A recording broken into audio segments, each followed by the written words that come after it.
everyone, this is Dark Storm Comic Reviews here, and we are continuing on with our Green Goblin reviews. We are on Green Goblin Issue 5, Through the Three Faces of Evil. So here you got the cover here.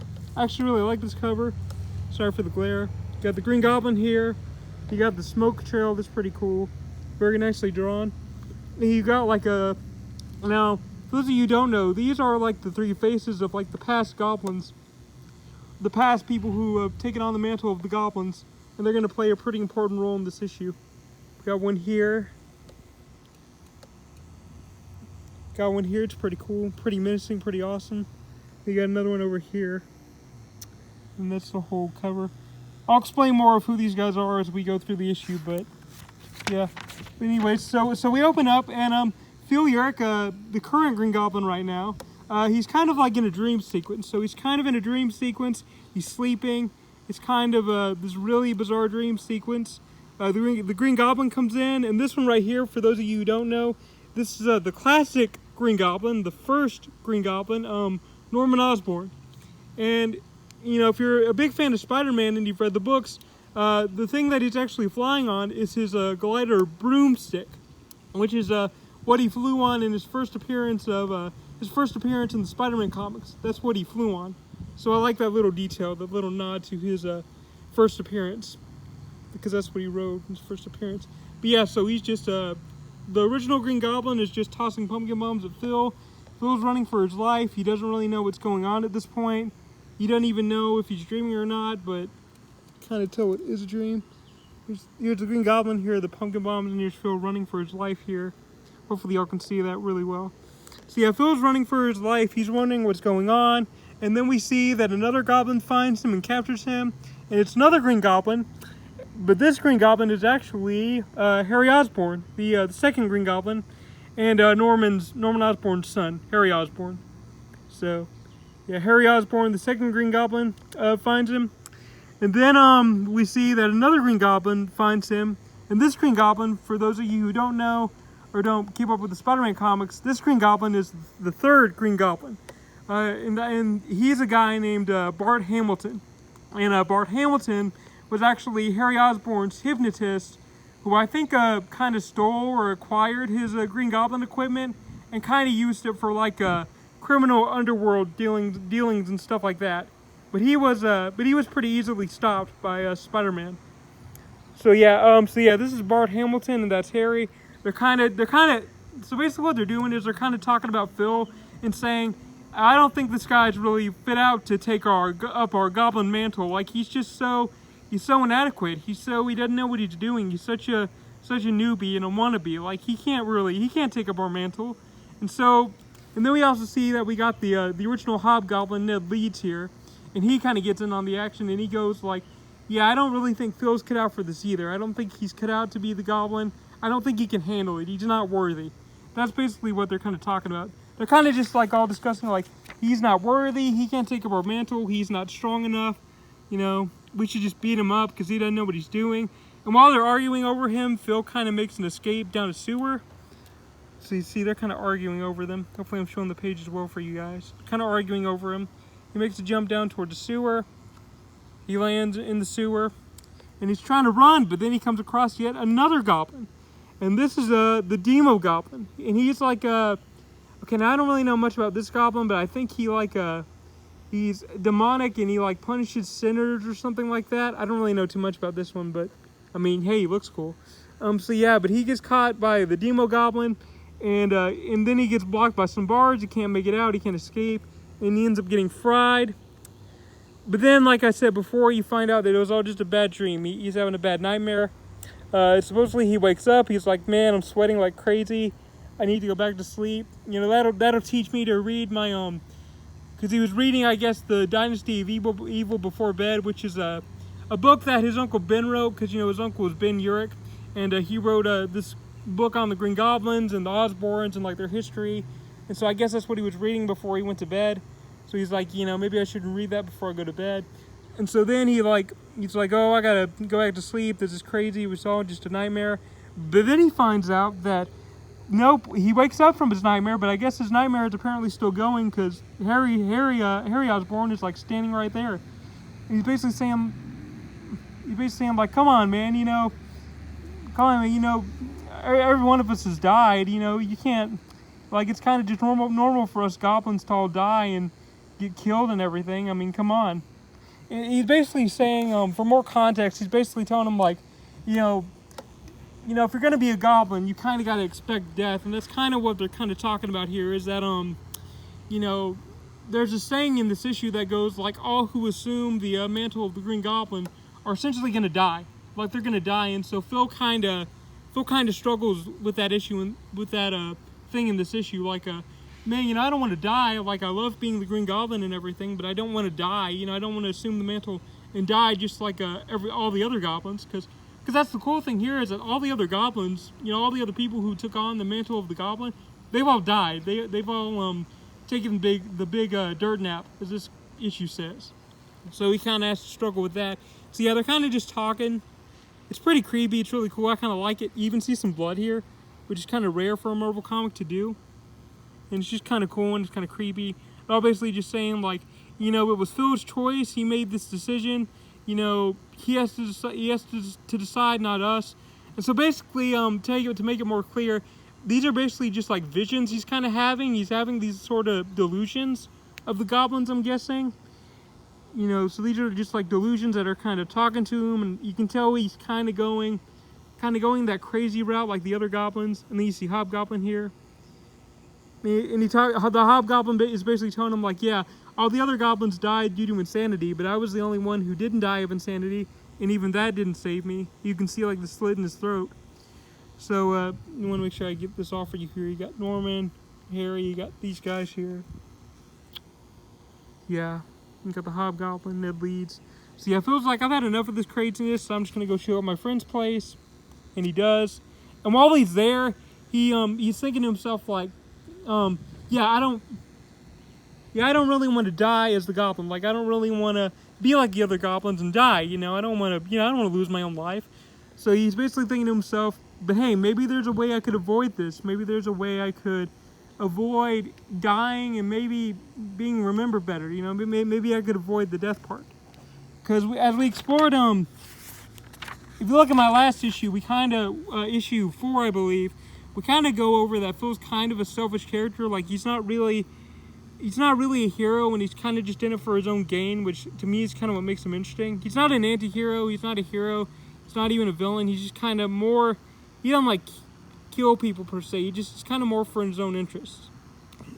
But yeah, anyways, we get to the Bugle, and he's kind of talking to his Uncle Ben. They're kind of discussing work and everything, and Phil's kind of sleepy, he's kind of tired. And it's cool because we kind of get a cool uncle and nephew moment where his Uncle Ben goes, you know, you look tired, you know, you should get some sleep, you should get some rest, it's good for you. Phil's like, yeah, sure, I'll think about it. But then while they're discussing it, this girl that he likes called Lynn Walsh comes up, or Lynn Walsh, I want to make sure you guys understand what I'm saying. She comes up and is like, hey, why don't you come to the bar, you know, the bar Anthony's in New York? And he goes, sure. And you can tell his uncle's kind of giving him like this demeaning look, like, I mean, man, we already had this talk about you, you know, going to sleep early, like, what's going on? And so it's funny because they kind of bring up that conversation here while they're at a courthouse, and Ben's like, you know, he's harassing him. He's like, come on, man, I told you to go get some sleep and you're not doing what I'm telling you to. Like, come on. He's like, it's not like that, you know, I was just gonna go to a bar and hang out. And he goes, nope, you know, you're disobeying me and that's not right. So, and there's kind of having this cool back and forth between uncle and nephew, and I kind of like it. Uncle Ben's kind of, you know, on to Phil a little bit. But anyways, they're at the courthouse. They're talking to this Judge Toom guy because Phil's Uncle Ben is kind of an investigative reporter. So he's kind of like trying to interview Judge Toom because he thinks he's shady. And Phil's kind of telling him, you know, to be careful because Judge Toom, you know, he's a dangerous guy. You don't want to mix up with dangerous guys. And Ben's kind of like, I mean, it's my job. You know, I kind of have to. I'm an investigative reporter, Phil. It's kind of what I do. So Judge Toom's kind of has that face like, I'm going to get revenge on you. So then we go to the next page. And we see Phil's kind of going over his equipment. He's kind of, because the goblins, the visions of the goblins he has, they're kind of all giving him these doubts. Like, you know, you can't be the goblin, you're not good enough, you know, you can't do this and that. And he's kind of thinking like, maybe they're right. Maybe I'm not cut out for this. Maybe I'm not cut out for this whole goblin thing. You know, maybe this just, sorry about the thumb. Maybe this just isn't my thing. You know, maybe I'm not cut out for this. Like, how the heck would I even really use this? I think this is some kind of ghost grenade. It's a gas grenade, but I think it's like a gas grenade. And so he tosses it, and he finds out, you know, that it's a gas grenade. But thankfully, he puts on his mask before it's too late for the smoke to get in. So he puts it on, and for those of you who don't know, his mask actually, when he puts it on, it gives him like this sort of electrical charge. So it kind of speeds up his reflexes and super strength. Like, that's how he gets as powerful as he does, because the mask kind of gives an electrical shock that supercharges his reflexes and strength. So that's pretty cool. So he puts the mask and suit on, and he goes out flying, and he's like, and his whole plan is, you know, basically, I may not have to die. I may not have to take, you know, this death like the other goblins. Maybe if I profit off of myself and become like a sort of superhero celebrity, then maybe I don't have to die. Maybe people will actually remember me, and I can avoid losing my life in those superhero climactic battles, those heroic climactic battles. So he's going out. So he wants to profit. So he goes to this card shop, and he's like, it's kind of a funny scene because he goes, hi there, you know, do you think you could maybe put me on some of your trading cards? You know, he's like, the collectors will go ballistic if you put me on your trading cards.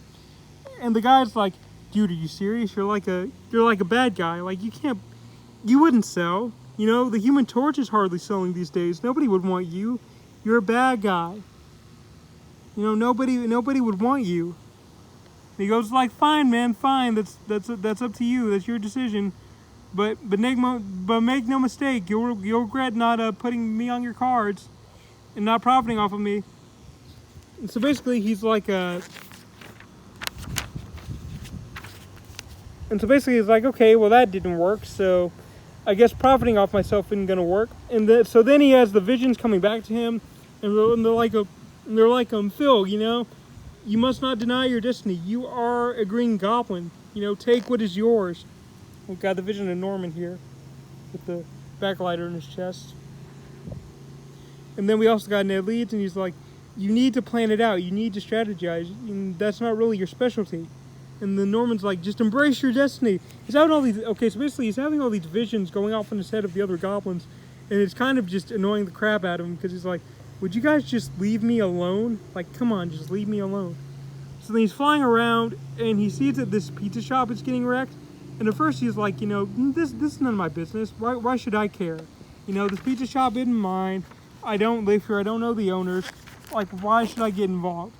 But then he's like, you know what? Maybe it would be fun to just hassle these guys. So he goes down. He kicks some butt. He does some maniacal laughing. Punches this dude in the face. I'm going to get a good shot for you guys. Flies down. Lunges towards this guy. Punches him in the face. Flies after these guys. Tosses a gas grenade. I'm going to try to get that for you guys. And then after he fights those guys, there's this funny scene where lady's talking on the phone, complaining about something, and he just kind of glides down like right behind her, and just freaks the ever living crud out of her. It's funny. He's gliding down behind her. I like this image too. He's all like cloaked and mysterious. He basically just goes like, I need to use the phone, and she just runs away. It's funny because he says like, yep, that's just me making friends wherever I go. Sorry. That. Yeah, so it's kind of a funny scene. She runs off. He's trying to dial 911 because he's thinking like, you know, maybe I could at least score some brownie points with the cops for reporting the break-in, so that might be pretty cool. And so, but then the lady comes back with the cop and he runs off.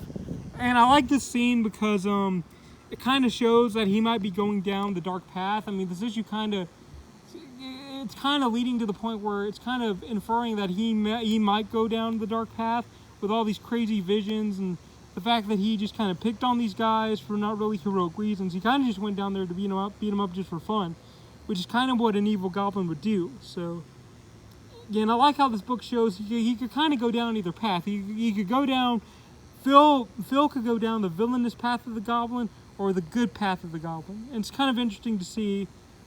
This book kind of infers he could go either way. He's kind of like a middleman. He could go either way, basically. And this scene kind of shows that he more of his like evil tendencies, more of the evil tendencies of the goblin. But yeah, so I like that scene. Anyways, so yeah, he's gliding around the city, and he's just talking about how, he loves being the goblin, gliding around the city, going cloud surfing, going up the buildings. Get this cool scene right here, gliding in the streets. Try to get that for you guys. Tram, going up the Empire State Building, gliding down. We get a downdraft. The art in this is actually pretty good. It's pretty good. And yeah, so he's talking about how, I might die. I might take the dirt nap like everyone else, but I'm the Green Goblin, and that's something that a lot of people don't get to say. I'm kind of like he's not a hero, but he's a guy with superpowers, and that's not, something that a lot of people have. So he's like, it's pretty cool. And we see this other scene here where his uncle kind of gets a little trashed. And so the guys that know, Judge Tomb's goons kind of come after Ben for the interviewing and stuff, and he gets kind of attacked. And so Phil kind of later has to deal with that. So he's talking about how, Phil's Uncle Ben is getting trashed. He's enjoying being the goblin. He's having a good time. And so we get to this next scene. He's at a bar, and he meets up with Lynn, his girlfriend, and they kind of have a talk. And their talk is basically they're basically talking about like the fact that because if you remember in the last issue 4, where he fought the Hobgoblin, he fought him like he intercepted him on a train. Him and the Hobgoblin fought close to a train, and so they're kind of talking about that. And Lynn Lynn was on that train when the Hobgoblin was trying to attack it. So they're kind of just talking about that. If you want to know what I'm talking about, you might want to read my last review of Green Goblin Issue 4. But yeah, anyways, so they're just, they're talking about that. And she's saying basically like, Phil, I'm starting to think that Green Goblin guy is not so bad. He saved all those people. He's pretty awesome. And so basically Phil's like, cool, my first real victory as a superpower guy. That's awesome. My first real victory. Fighting the Hobgoblin and saving those people on the train. But then that all gets interrupted when some guy comes up and says, hey man, your Uncle Ben got trashed, by Judge Tomb's minions. So Phil goes to the hospital. He sees his uncle, and he's basically saying to his uncle, like, you should stop this, Uncle Ben. You should stop this. This is dangerous. Those guys almost killed you. What are you doing? And so Ben's like, Phil, I'm an investigative reporter. It's what I do. If I walk away from a story, it's like walking away from myself. It's my job. And he's like, when the going gets tough, sorry about that, guys. He's saying when the going gets tough, you need to fight back. And so, sorry guys, ignore the dog there. So he's like, kind of like an Uncle Ben moment for Peter Parker in a way, like Uncle Ben and Peter Parker. Uncle Ben would always, give those inspiring speeches to Peter Parker to help him out or something. And it's kind of the parallel that we're seeing here, kind of like a Peter Parker, Uncle Ben thing. I kind of like that scene. So anyways, Phil's back here, and he's like, you know what? Yeah, being the Green Goblin, I might have to die someday, and I'll have these like crazy visions haunting me all the time, and I kind of like this. See all the goblins here kind of looking at him. And I'll always be filled with self-doubts, and these visions aren't ever going to go away. But that's the price you kind of pay for being the Goblin, it's kind of how it is. And he's like, so yeah, I'm not going to stop being the Green Goblin. Even if I, take the dirt nap or I die, I love the ride and I love the thrill, so I'm definitely not going away anytime soon. And, yeah, that's the issue. The visions kind of fade away. They're always going to be there. He's always going to have those talking voices, which is, that'd be kind of crazy to me, but, yeah.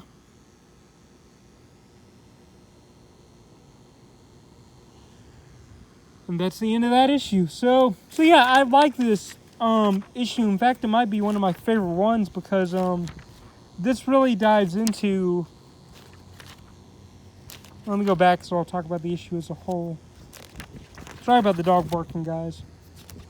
Yeah, but anyways, yeah, this might be my favorite issue because, The art's really good. I like the art. It's actually drawn by a different artist, which I'll get into. But I like how this one deals with like the kind of the various goblins through the years, all the visions and everything. It gives you some good Easter eggs, like the broomstick here from the original Green Goblins, the first Green Goblin's first appearance in the Spider-Man comics, the broomstick. Really cool Easter egg. I like seeing all these other goblins like Harry, Norman, Hobgoblin, Demo Goblin, all these visions of the past goblins. Now they're filling Phil with all these self-doubts about being the Green Goblin and how good enough he may not be for it. I like the fact that Phil tries to profit off himself, because and that's kind of selfish, but it's kind of interesting. Like he's trying to like profit off himself, and trying to make some money off himself. Like trying to market off himself. So I think that's actually a pretty cool thing and a pretty interesting characteristic. Because Phil's not a bad guy, he's not a villain, he's not really even an anti-hero. He's just kind of a selfish person. And he kind of just likes the thrills and the joyride. And that's kind of what this comic goes into. It goes into like a couple different aspects. Because he talks about how, I'll just stay here. He kind of talks about how, he enjoys the thrills. He enjoys the thrill seeking and the fun. Flying up the building and going past the tramway and stuff. And it's really cool. He kind of is just doing it for the fun and the thrills. He's not doing it to avenge his family's death, to go killing them. He's not doing it because he has a personal responsibility. He's not doing it because he wants to take over the world, like Dr. Doom or one of those guys. No, he's just doing it for the fun, the thrills. He's doing it for the thrill seeking. He's doing it because, it's enjoyable. Maybe he can profit some money off of it, make some cash. So yeah, good issue. I like it. It might be my favorite issue so far.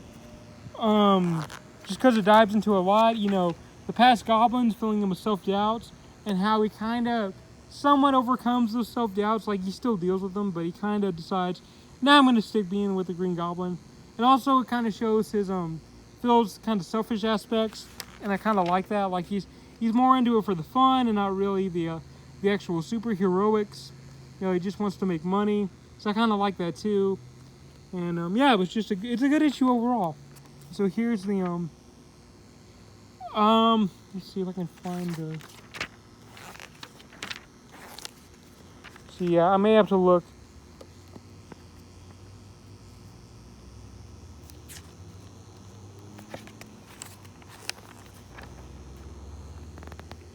Yeah, I think this one was drawn by somebody else, but I can't really...